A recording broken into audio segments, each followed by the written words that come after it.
y tiene alguna duda en algo, y si no, arrancamos con la unidad 2.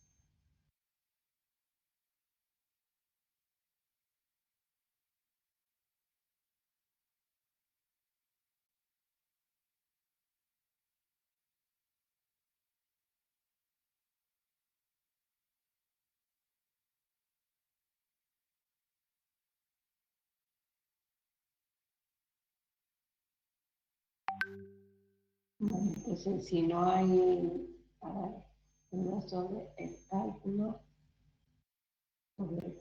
pendiente para el desagüe. Sobre el cálculo de la pendiente para el desagüe. Sí, el detalle específico de la altura que le tienen que dar, eso lo ven en construcciones.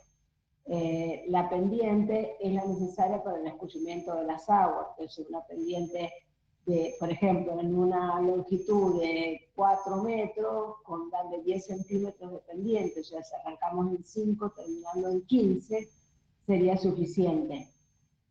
También hay que ver si eso, de acuerdo al material que use, me sirve para la tramitancia térmica, que también es un cálculo que se hace. Bien, por eso, cuando uno hace el análisis de carga, más allá de verificar la tramitancia térmica y verificar la pendiente, estima, en este caso que no tenemos todavía un proyecto definitivo, estima un valor que ronda alrededor para una casa y las luces que se trabajan en una casa, podemos estimar 10 centímetros. Pero lo correcto sería calcular el espesor necesario para la tramitancia térmica, el espesor necesario mínimo, o el espesor necesario para el escurrimiento de las aguas, y en función de eso, el peso que me determina en la cubierta de techo esa aislación. Pero, repito, en un modo aproximado, tomar 10 centímetros promedio, porque al ser una pendiente, obviamente no tengo un espesor uniforme. Entonces, ¿cómo hago? Si tengo 5, supongamos, en el arranque y 15 al final, tomo el promedio.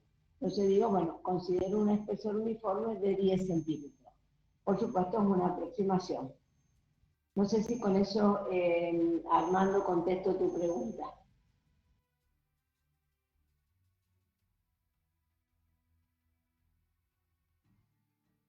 Bien, ya más o menos están terminando con la adecuación arquitectónica. ¿Cómo andan con ese tema?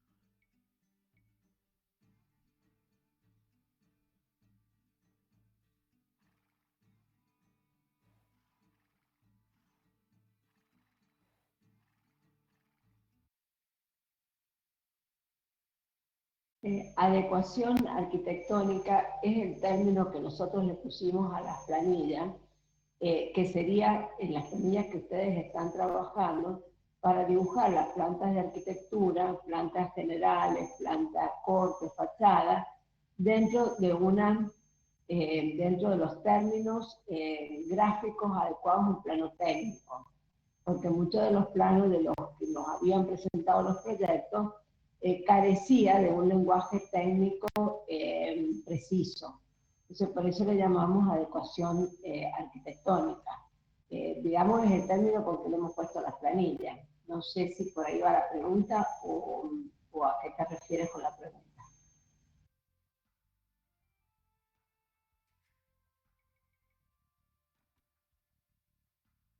Bueno, pero ¿cómo andan con con la parte esa?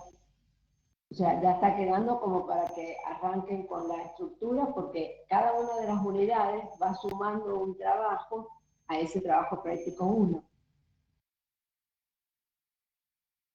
Entonces, necesitamos que avancemos, digamos, con exactitud, pero también con un poco de celeridad si nos quedamos muy atrasados.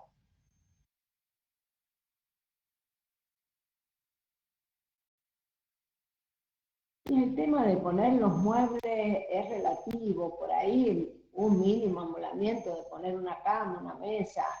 No es que tenga, no es lo importante acá los muebles.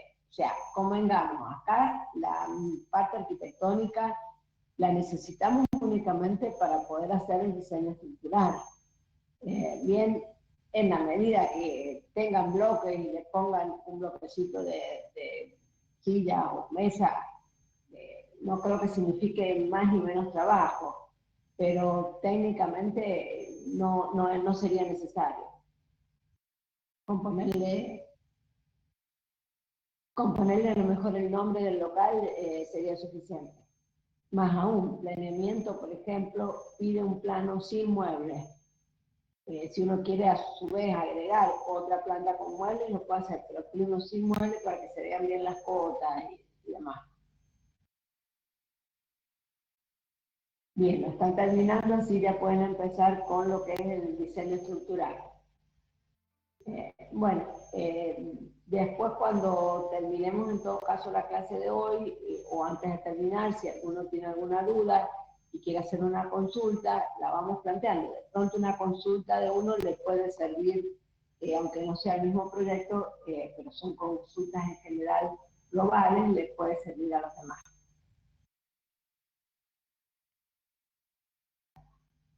Bueno, entonces ya creo que más o menos tenemos una concurrencia adecuada.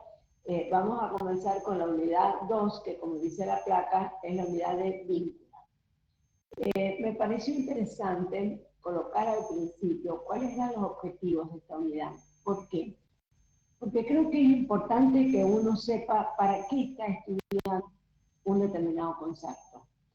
¿Cuál es el nivel de profundidad? ¿Cuáles son los objetivos para lo aprendizaje? Entonces, anoté acá. Dejar los conceptos básicos y los procedimientos para determinar el equilibrio de los sistemas de fuerza y las reacciones de los vínculos. Diferenciar los distintos tipos de vínculos externos e internos. Investigar las diferentes maneras en que dichos vínculos se materializan. Reconocer sistemas isostáticos e hiperestáticos. Determinar las reacciones de vínculos de viga simplemente apoyada, de vigas ménsulas, de pórticos isostáticos, de arcos de tres articulaciones y de vigas largas. Calcular las reacciones de vínculo de una viga de hormigón armado y de tirantes de madera en el edificio proyectado, en la vivienda proyectada por ustedes.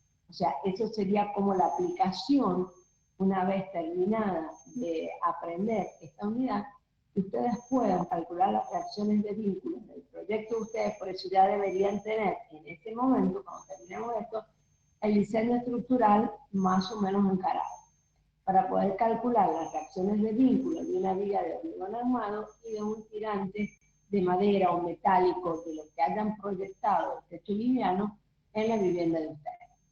Bien, esos serían los objetivos. Empecemos por definir algunos términos que luego vamos a usar y es importante que todos sepamos a qué hacemos referencia con cada uno de ellos.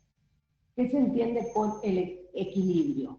Un cuerpo en el plano, siempre vamos a trabajar esto, vale aclarar, en el plano, no en el espacio. Bien, toda la materia se desarrolla en dos dimensiones. Recién van a trabajar en tres dimensiones, más en estructuras 3 y principalmente en la 4.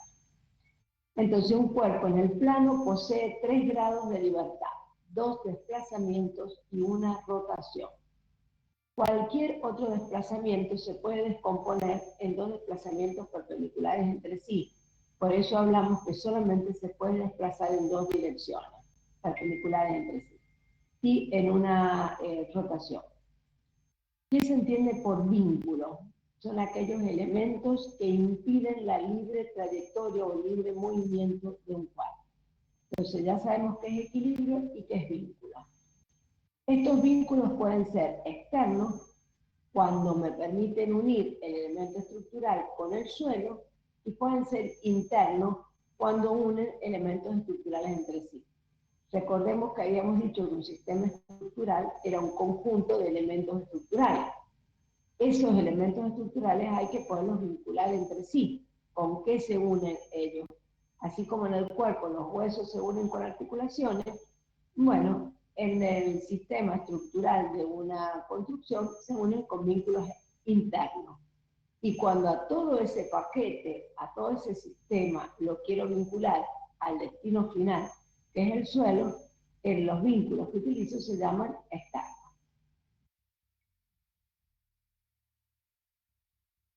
Vamos a clasificar los vínculos que vamos a usar externamente y también interno. Apoyo móvil o simple, apoyo fijo o articulación y empotramiento. Esta unidad, en cierto modo, yo creo que algo han visto en física, o sea que no debería ser tan desconocida. De todos modos, cuando tengan alguna duda, la van escribiendo y yo veo el momento que corto y aclaro para no irnos a lo mejor demasiado en el tema. Vamos con el primero. El vínculo simple o apoyo móvil, que ahí lo ven dibujado, lo ven en un vínculo real.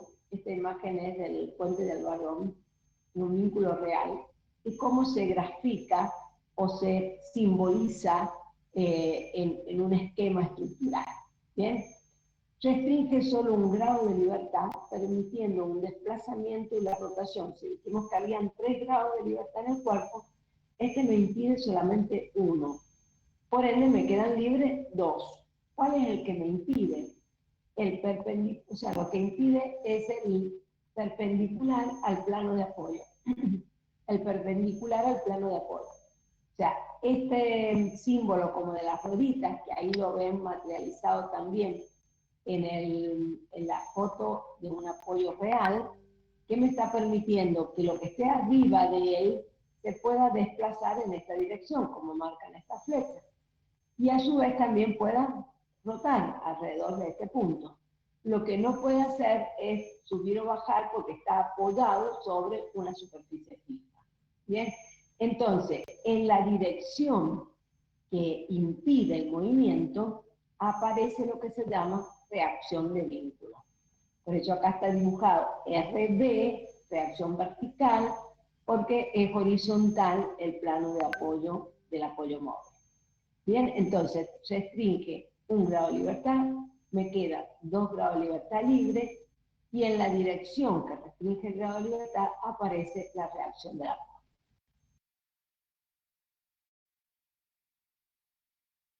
Acá vemos algunos ejemplos de apoyos simples o móviles reales para que ustedes puedan más ubicarse en lo que es la materialización y no piense que siempre van a encontrar las 2 rueditas.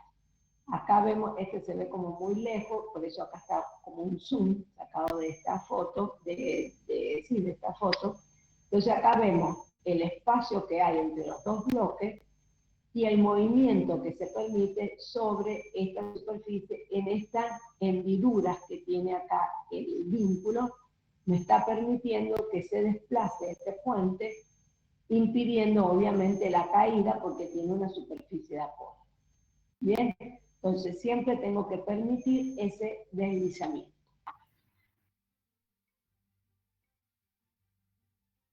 Acá algo más moderno, porque esas imágenes han sido de construcciones más antiguas, algo más moderno como es el centro cívico, y acá vemos materializado un apoyo simple. Como ustedes ven, es como una muesca que hay entre un saliente y la placa que se apoya. Esta placa se puede desplazar, la longitud que impide la otra placa, acá también lo pueden ver, por lo tanto, esto también es un apoyo móvil. Bien, obviamente hay una punta de neopren, algo que impida el rozamiento. Hoy es muy difícil de ver esto porque está todo revestida, la construcción está terminada, entonces es más difícil visualizarlo, pero si uno lo mira con detención en algunos lugares. Vamos al segundo vínculo, el apoyo doble o apoyo fijo. Si miran la foto del puente, es como que le hubieran cortado las rueditas al apoyo anterior. Si le cortaron las rueditas al apoyo anterior, lo grafico de esta manera y obviamente ya no se va a poder deslizar. Como ya no podía desplazarse verticalmente, ahora tampoco se puede desplazar horizontalmente. ¿Bien? Entonces, ¿qué movimiento le queda libre? Nada más que la rotación. Entonces, este vínculo me restringe 2 grados de libertad, permite solo la rotación, y si impide 2 movimientos, aparecen 2 reacciones de vínculo. Una reacción vertical y una reacción horizontal. O sea, en realidad la reacción es la componente de las dos, pero uno siempre va a trabajar con esfuerzos proyectados en 2 direcciones ortogonales entre sí. ¿Bien? Entonces va a tener una componente vertical y una componente horizontal. Acá vemos otro tipo de articulación. Este es un local comercial de acá de la provincia, donde vemos que este vínculo no puede desplazarse ni horizontal ni verticalmente, pero sí puede girar. Lo mismo en este otro punto. Y el tercer vínculo a empotramiento me restringe los 3 grados de libertad, o sea que no se permite ningún tipo de movimiento. Por ende, tiene 3 reacciones de vínculo. Una vertical, una horizontal y un momento que es el que se opone a la rotación. Bien, acá vemos el caso del empotramiento de este puente en esta zona de anclaje. Es el mismo puente que acá está simplemente apoyado, en este punto está empotrado. ¿Hasta acá ninguna pregunta?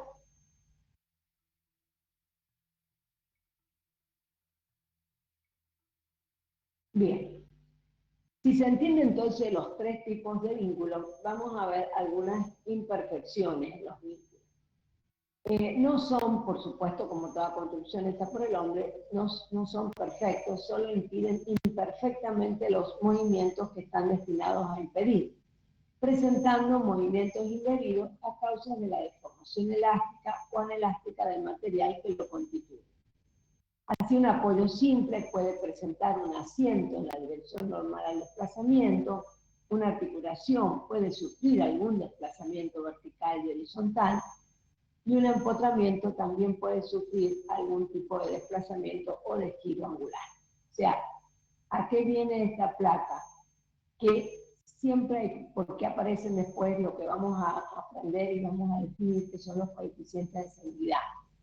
Porque uno teoriza un concepto, pero en la práctica no es estrictamente tal cual la teoría.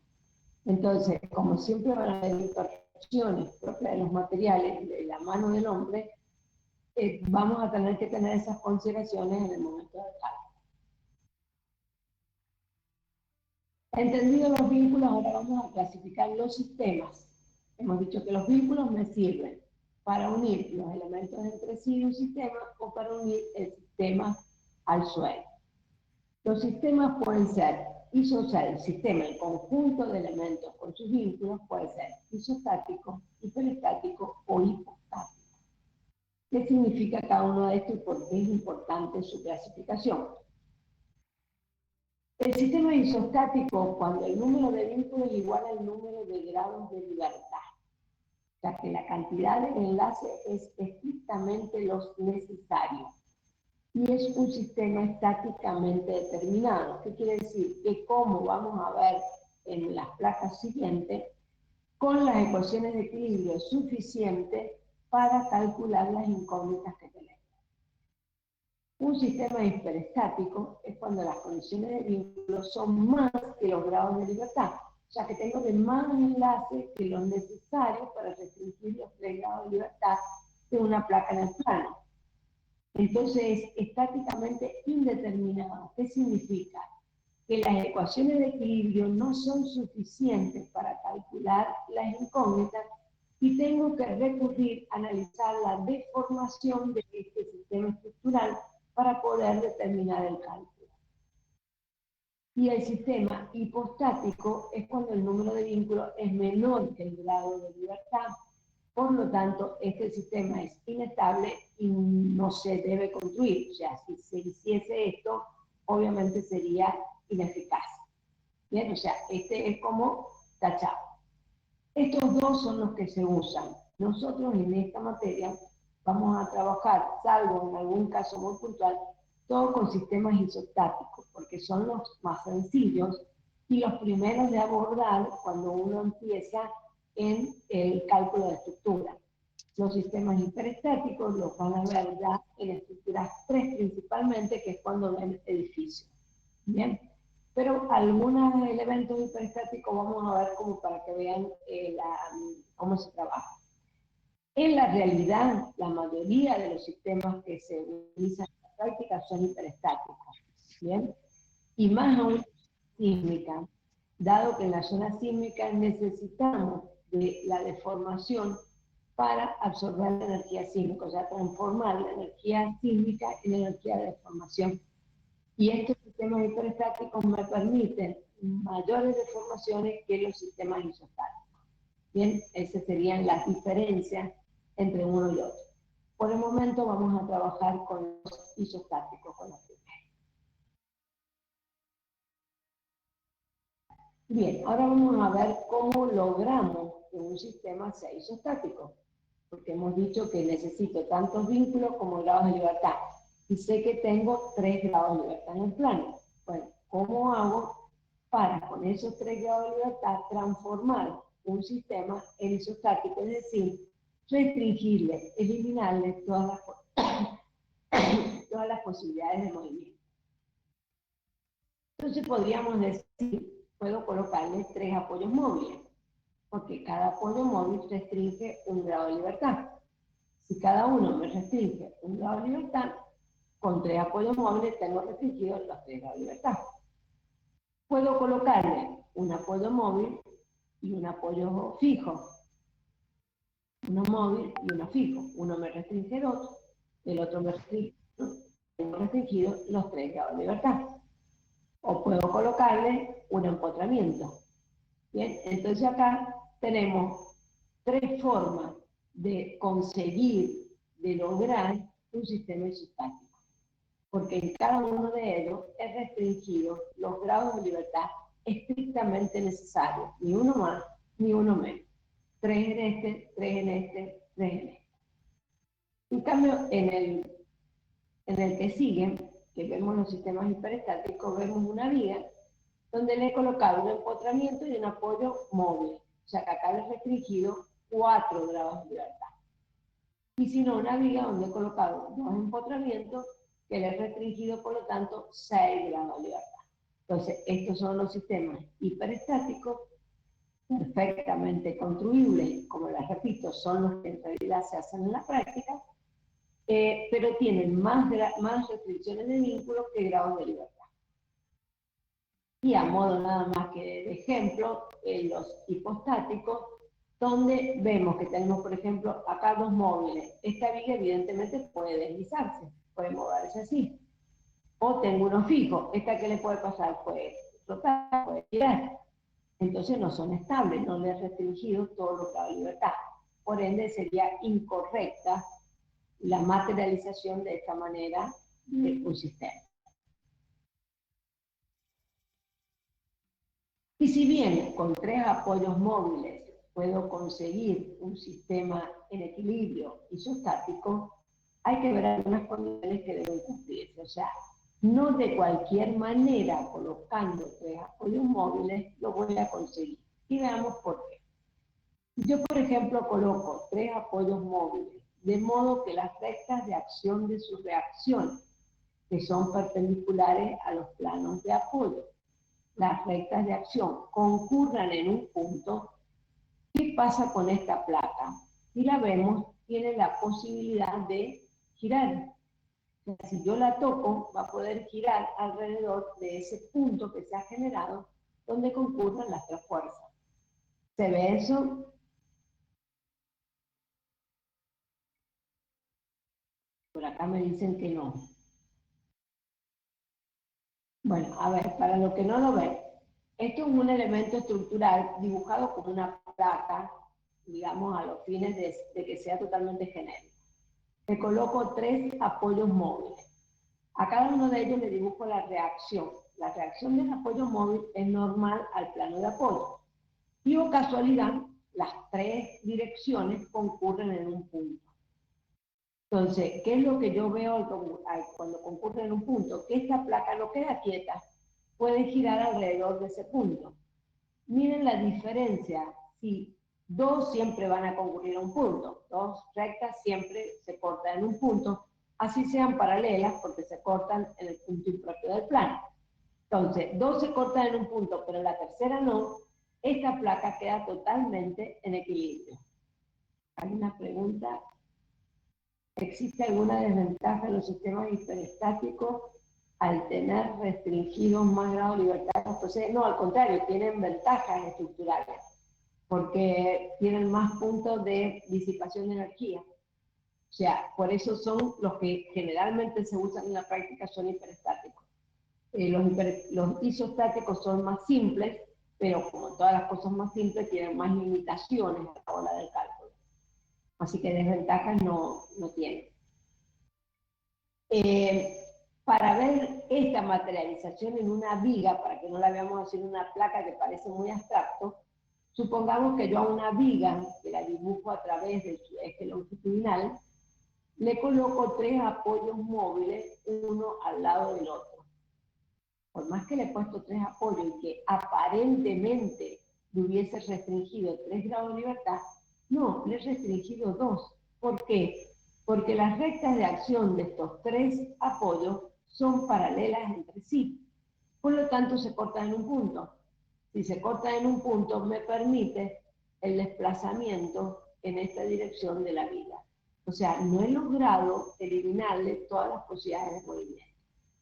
Distinto es, para asemejarlo al segundo caso, si yo coloco dos apoyos móviles con rectas de acción paralelas, pero un apoyo móvil en otra dirección. Puede ser esta o podría ser con una inclinación cualesquiera. En ese caso, las tres rectas de acción no se cortan en un punto y ahí sí la viga quedaría quieta, digamos, sin posibilidades de movimiento del plano. ¿Ahí quedó más claro? Antes de seguir con el apoyo fijo. Bien, vamos con el apoyo fijo a ver qué pasa. La segunda opción que vimos recién en la placa anterior era colocar un fijo y un móvil. Bien, vamos a ver cómo puedo colocar ese fijo y ese móvil. Si yo coloco un fijo y un móvil, de modo que la reacción del apoyo móvil pase por el punto de aplicación del fijo, pasa lo mismo que pasaba recién. O sea, es como que se anula uno de ellos y esto va a poder rotar en esta dirección.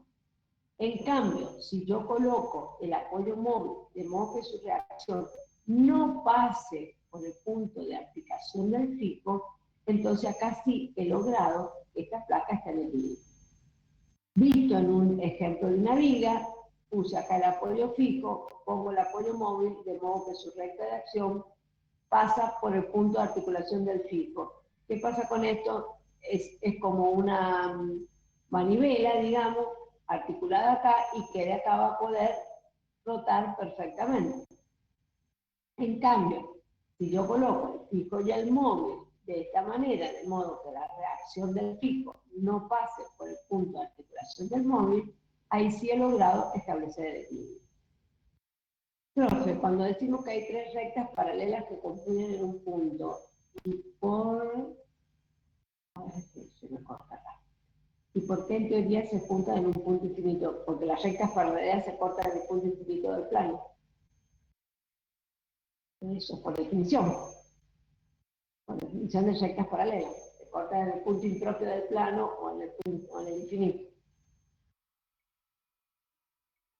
No sé si con eso está contestado.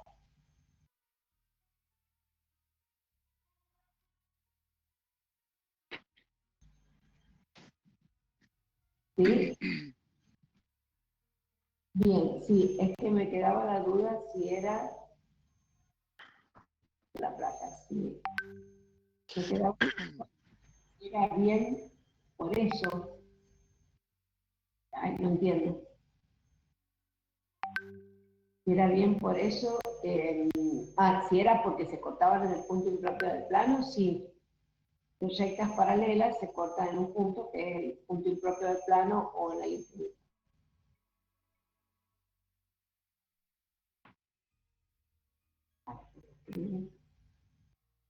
Bien, bien, quedó claro. Bien, hasta acá entonces que hemos analizado desde un punto de vista visual, digamos, los tres apoyos, y conceptual. Hasta acá no hemos hablado de números, ni de cuentas, ni de nada. No hay duda, puedo entrar ahora en la parte más rigurosa del tema, que es la parte numérica. O sea, ahora el tema es, ya sé qué tipo de vínculos hay, ya sé cómo los puedo colocar, ya sé cuántos tengo que colocar si quiero que sea isostático, cómo para que sean eficientes, o sea, todo eso ya lo sé, pero ahora ¿qué me queda como incógnita? ¿Cuánto valen esas reacciones que yo dije que tenían cada uno de ellos? O sea, una en el móvil, dos en el fijo, tres en el empotramiento. Y ahí viene lo que hablamos en la primera clase de cargas, o en la segunda, de cargas activas y cargas reactivas, que yo les dije, ya lo vamos a analizar con mayor detenimiento en las clases siguientes. Las cargas activas ya las han estado sacando ustedes en la clase práctica con los análisis de carga de los techos, ¿bien? Y obviamente a eso se le suman el viento o la nieve o el sismo, que también ya lo van a evaluar. Y ahora acá que vamos a aprender a calcular las cargas reactivas, que obviamente tendrán que equilibrar, o que surgen para equilibrar a las cargas activas. Bien, siempre voy a ir haciendo referencia a esa primera clase donde más o menos se presentó la totalidad de la materia, para que veamos cómo hicimos primero una presentación global y luego vamos a ir desarrollando cada uno de los contenidos con mayor detenimiento. Bien, entonces ahora quiero saber cómo calculo esas reacciones de vínculo. Y para calcularlas tengo que plantear lo que se llaman ecuaciones de equilibrio, o de equilibrio externo. ¿Por qué de equilibrio externo? ¿Por qué le pongo el calificativo externo? Porque después hay un equilibrio interno, que lo vamos a ver en la segunda mitad del año cuando entremos en la parte de resistencia de materiales. Ahora estamos en la parte de estática y después vamos a entrar en la parte de resistencia de materiales. Por eso hacemos esta diferenciación. Ahora lo que estamos equilibrando es lo que está por fuera del sistema estructural. Yo no he mencionado en ningún momento si el sistema estructural es de hormigón, es de hierro, de madera o de plástico. Y no me afecta tampoco. ¿Bien? Entonces, no me está todavía incidiendo en los análisis que estoy haciendo el material. Por eso es externo. Cuando empiece a aparecer en la formulación el material o características, hablaremos de un equilibrio interno. ¿Bien? Bueno, esas ecuaciones son las que relacionan, como dijimos, las cargas activas y las reactivas. Se denominan ecuaciones de equilibrio y están planteadas para asegurar que el cuerpo no sufra ningún tipo de movimiento, desplazamiento o rotación. Si dijimos que las posibilidades de movimiento eran 3, ¿cuántas van a ser las ecuaciones de equilibrio que tengo que plantear como mínimo? A ver si me pueden contestar, así no se hace tan aburrida la clase.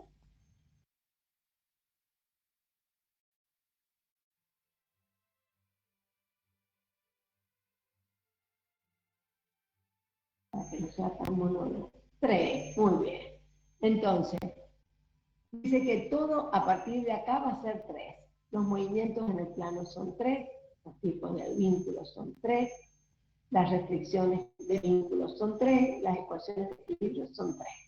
¿Bien? Porque obviamente las incógnitas van a ser 3. ¿Qué ecuaciones de equilibrio puedo plantear? Y puedo plantear como varios paquetes, digamos. Puedo plantear sumatoria de momento con respecto a 3 puntos igual a 0, depende del sistema que esté analizando. Puedo plantear sumatoria de x igual a 0 y sumatoria de momentos con respecto a 2 puntos igual a 0, y dejarme una cuarta ecuación que la voy a utilizar para verificar, porque con estas 3 es suficiente para sacar 3 incógnitas, que va a ser la sumatoria de las y. O puedo plantearme una sumatoria de x igual a 0, una sumatoria de y igual a 0, una sumatoria de momentos con respecto a un apoyo igual a 0 y dejarme una sumatoria de momentos con respecto al otro apoyo igual a 0 para verificar. Bien, vamos a ver en qué casos puedo, en qué casos no puedo. En general, la que nosotros usamos es esta del medio, esta combinación. Como ven, lo que yo tengo que impedir es que se desplace en X, que se desplace en Y y que gire. ¿Bien? Entonces, por eso planteo ecuaciones de desplazamiento y ecuaciones de rotación. De todas las que puedo plantear, elijo 3 para resolver el sistema y 1 para verificar. ¿Bien? ¿Se entendieron las ecuaciones de equilibrio?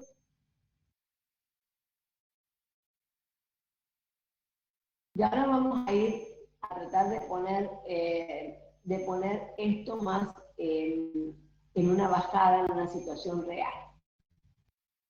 Pongamos una viga, y acá viene un tema también. Fíjense que la viga la vamos a dibujar por el eje longitudinal de la misma. La viga es un elemento estructural que tiene 2 dimensiones más pequeñas y una dimensión mucho mayor que las otras dos. Eso caracteriza una viga, o sea, un elemento longitudinal. La predominante, la sección transversal es siempre mucho más pequeña que la. Dado estas características y dado que vamos a hacer un reduccionismo en cuanto a la constitución del elemento y a la posición del plano de solicitación, vamos a trabajar únicamente con el eje longitudinal de la viga. Es como que todo lo que pasa en el volumen lo podemos reducir y considerar que pasa a lo largo de este eje. A los fines de la simplificación que hacemos, está totalmente válido. Bien, entonces consideramos que todas las cargas están actuando en ese plano, que se va a llamar plano de solicitaciones, y que el eje longitudinal representa todas las características de ese elemento estructural. Supongamos una viga simplemente apoyada, que se llama aquella que tiene un apoyo fijo y un apoyo móvil. Entonces tenemos una viga simplemente apoyada, vemos que tiene para acá una parte libre que se llama voladizo, para acá igual un voladizo, y una parte recta entre los dos apoyos. ¿Bien? Y que tiene un determinado estado de cargas activas. Estas cargas se llaman activas, porque estas van a venir de la losa, de una columna que está en un punto, de una fuerza del viento. Bueno, vendrán de determinadas situaciones que ya estamos en condiciones de interpretar. Y acá vemos también algo que analizamos en las clases anteriores, que tenemos cargas distribuidas, que se ven con la letra Q. Acá ven el valor, 1 tonelada por metro, que es una carga. ¿Qué quiere decir? Que en cada metro hay 1 tonelada, uniformemente distribuida. En cambio, tenemos fuerzas concentradas, como F1 y F2, que tienen un valor de fuerza, no de carga. Bien, diferenciemos fuerza de carga. La fuerza es en toneladas. La carga es en toneladas por metro de desarrollo de esa carga. Más aún vemos que tenemos una fuerza que actúa en la dirección del eje Y y otra fuerza que actúa con un determinado ángulo. Ya no está, su dirección no coincide ni con él ni con Y, sino que forma un determinado ángulo de 45 grados. Cambio F2 es 90 grados, o sea, es totalmente, su dirección corresponde con la del eje. ¿Se entiende ese dibujo o hay una duda en todo lo que dije respecto de este esquema?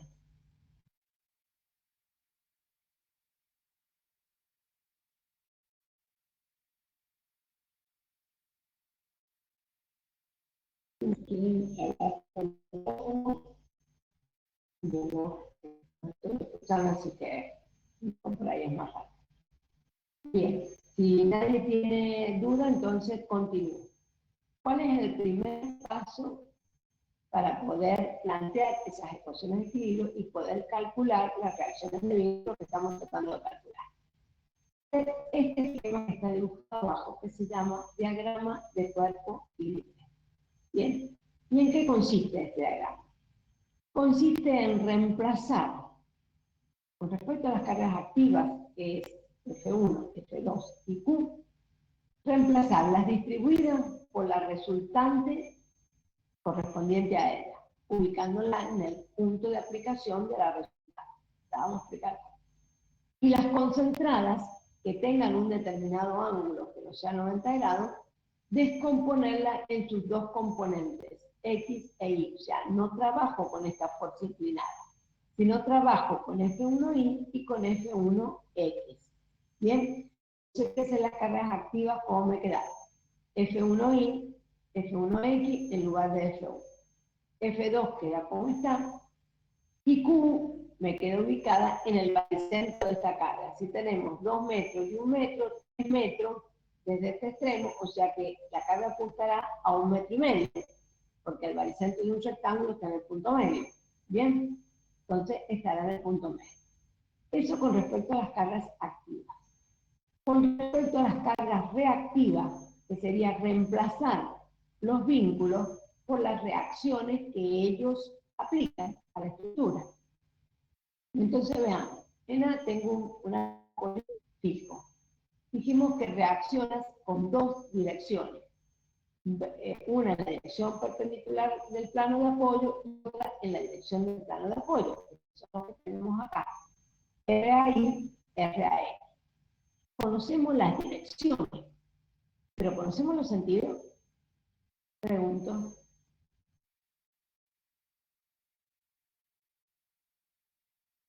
¿Qué les parece? ¿Conocemos los sentidos?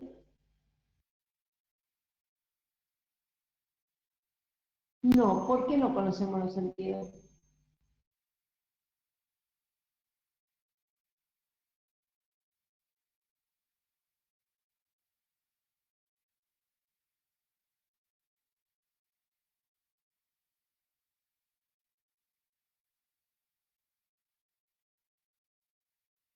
Claro, no conocemos los sentidos porque no conozco nada de la reacción. Si mi incógnita son las reacciones, la reacción es una fuerza. Como toda fuerza es un vector. Y un vector, para que yo lo conozca, debo conocer su dirección, su sentido y su módulo. Por ende, no conozco ni sentido ni módulo. La dirección sí la conozco porque sé en qué dirección está restringiendo el movimiento. Entonces, sé que el apoyo fijo me restringe dos movimientos en direcciones perpendiculares entre sí, entonces conozco las direcciones, pero los sentidos no los conozco. Entonces, ¿qué hago? ¿Cómo hago para dibujar esto que he dibujado acá? Pongo el sentido que se me ocurra. O sea, yo no tengo por qué adivinar un sentido.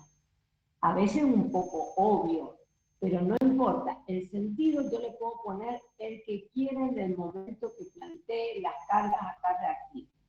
Si está mal el sentido que les di, ¿qué va a pasar? Cuando haga el cálculo, el resultado me va a dar negativo. Y eso significa que le tengo que cambiar de sentido. Se lo cambio, se lo pongo que tenga que hacer todo de nuevo. Bien, entonces las direcciones las conozco. Acá el móvil, conozco la dirección normal al plano de apoyo, por lo tanto la dirección del eje Y, pero el sentido no lo conozco, entonces lo coloco arbitrariamente. Y cuando hagamos el cálculo, si no es correcto, entonces me dará negativo el resultado. Bien, voy a tratar de poner el pizarrón. Lo que sí les voy a pedir que me digan si se ve.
Ahora que veamos, mientras hacemos, me queda el pizarro un poco alto, pero bueno, vamos a tratar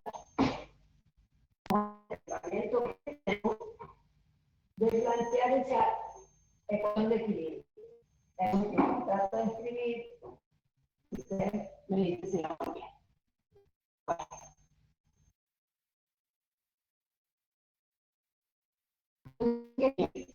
¿Se entendió el cuerpo libre?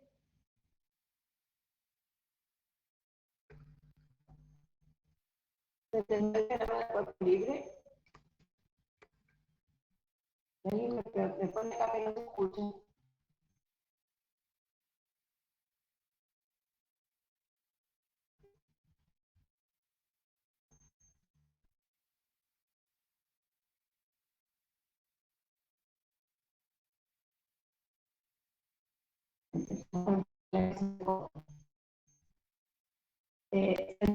El diagrama del cuerpo libre.